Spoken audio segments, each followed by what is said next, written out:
चलिए जरा कल्पना करते हैं। साल है 1947। एक नया देश जन्म ले रहा है।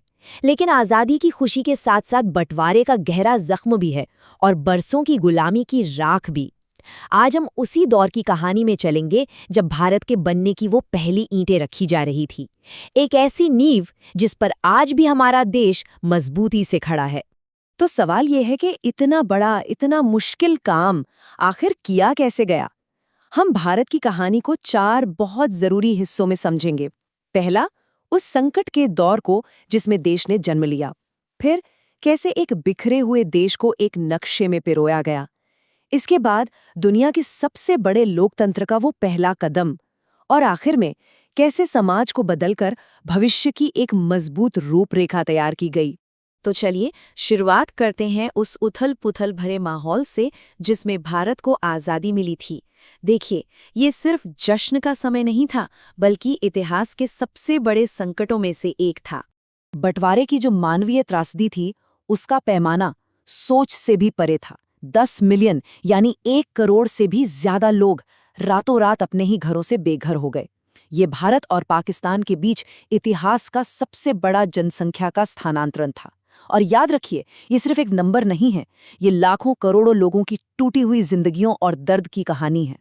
तो सवाल यही था कि इन बिखरे हुए टुकड़ों को, जिनमें 550 से ज्यादा तो सिर्फ रियासतें थीं और बाकी ब्रिटिश भारत के प्रांत, इन सब को जोड़कर एक लोकतांत्रिक देश आखिर बनाया कैसे जाए?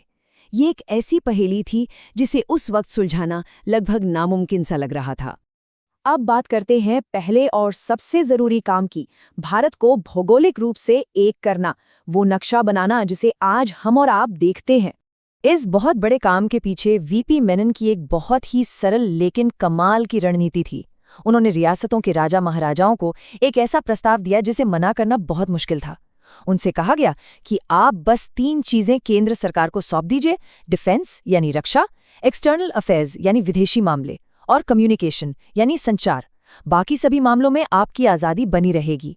सच कहूं तो ये एक मास्टर स्ट्रोक था जिसने एकीकरण की राह को एकदम आसान बना दिया। और इस रणनीति का नतीजा हैरान कर देने वाला था। सरदार पटेल और वीपी मेनन की जोड़ी ने भारत का लगभग आधा हिस्सा, जो 500 से ज्यादा रियासतों में बटा हुआ था, उसे बिना किसी बड़ी लड़ाई के शांति से भारतीय संघ में शामिल कर लिया। ये एक ऐसी प्रशासनिक उपलब्धि थी जिसकी शायद ही किसी ने कल्पना की होगी। चलिए, भारत का नक्शा तो बन गया था, लेकिन अब इस देश की आत्मा को आकार देना था।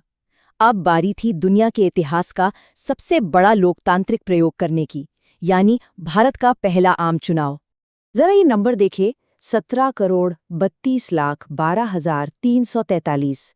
ये भारत के पहले आम चुनाव में रजिस्टर्ड वोटरों की संख्या थी। उस समय ये दुनिया का सबसे बड़ा चुनाव था, एक ऐसा लोकतांत्रिक प्रयोग जो पहले कभी नहीं हुआ था। अब सोचिए, इसे मुमकिन बनाने के लिए क्या कुछ नहीं किया गया होगा। चुनाव 68 अलग-अलग चरणों में हुए, लगभग 2 लाख पोलिंग बूथ बनाए गए। और क्योंकि उस समय ज्यादातर आबादी पढ़ लिख नहीं सकती थी, तो एक बहुत ही अनोखा तरीका निकाला गया।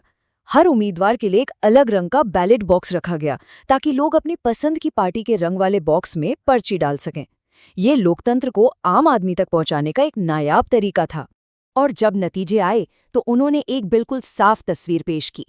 इंडियन नेशनल कांग्रेस ने जबरदस्त बहुमत हासिल किया, कुल 364 सीटें जीतीं। इससे जवाहरलाल नेहरू को देश का नेतृत्व करने और अपनी नीतियों को लागू करने के लिए एक मजबूत जनादेश मिला। अब हम आते हैं तीसरे स्तंभ पर, कानून के जरिए समाज में सुधार लाने की एक बहुत ही महत्वाकांक्षी कोशिश। ये सिर्फ एक राजनीतिक बदलाव नहीं था, बल्कि एक सामाजिक क्रांति की शुरुआत थी। उस समय के कानून मंत्री डॉक्टर बी.आर. अम्बेडकर ने संसद में हिंदू कोड बिल पेश किया। इसका सीधा सा मकसद था सदियों से चले आ रहे उन पर्सनल लॉज में सुधार करना जो महिलाओं को उनके बुनियादी अधिकारों से भी दूर रखते थे। ये बिल कितना बड़ा बदलाव लाने वाला था, इसका अंदाजा आप इस तुलना से लगा सकते हैं। एक तरफ थे पुराने पारंपरिक कानून, जहां पुरुषों को एक से ज्यादा शादी करने की इजाजत थी और महिलाओं को संपत्ति या तलाक का कोई अधिकार नहीं था। वहीं दूसरी तरफ ये बिल था जो एक शादी, तलाक का अधिकार और बेटियों को पिता की संपत्ति में बराबरी का हक देने की बात कर रहा था। ये सामाजिक सोच में एक भूचाल लाने जैसा था। डॉक्टर अंबेडकर का मानना था कि सच्चा लोकतंत्र तब तक आ ही नहीं सकता जब तक समाज में बराबरी न हो, और ये बिल महिलाओं को पुरुषों के बराबर का दर्जा देकर उसी सामाजिक लोकतंत्र की नींव रख रहा था। और अब आते हैं आखिरी स्तंभ पर, एक मॉडर्न देश के लिए आर्थिक और शैक्षिक ढांचे की स्थापना करना। मतलब देश को सिर्फ जोड़ना ही काफी नहीं था, बल्कि उसे आगे ले जाने का एक मजबूत रास्ता भी बनाना था। दिलचस्प बात यह है कि राष्ट्र बनाने का काम कई मोर्चों पर एक साथ चल रहा था। एक तरफ देश अपने पहले चुनाव की तैयारी कर रहा था, तो वहीं दूसरी तरफ भविष्य की नींव भी रखी जा रही थी। 1950 में प्लानिंग कमीशन बना और 1951 में पहली पंचवर्षीय योजना शुरू हुई, और इसी दौर में IITs जैसे वर्ल्ड क्लास संस्थानों की भी कल्पना की जा रही थी। नेहरू का विजन बिल्कुल साफ था, एक आत्मनिर्भर और आधुनिक भारत बनाना। इसके लिए सोवियत मॉडल से प्रेरणा लेकर पंचवर्षीय योजनाएं शुरू की गईं।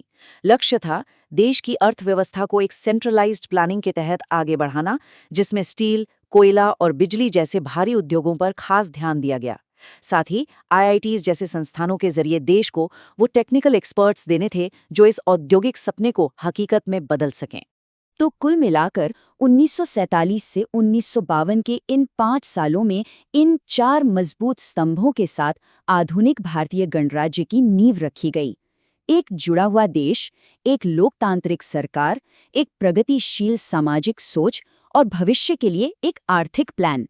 ये एक सोचने वाली बात है ना? कि उस पीढ़ी ने अपने समय की चुनौतियों का सामना करते हुए देश की नींव रखी।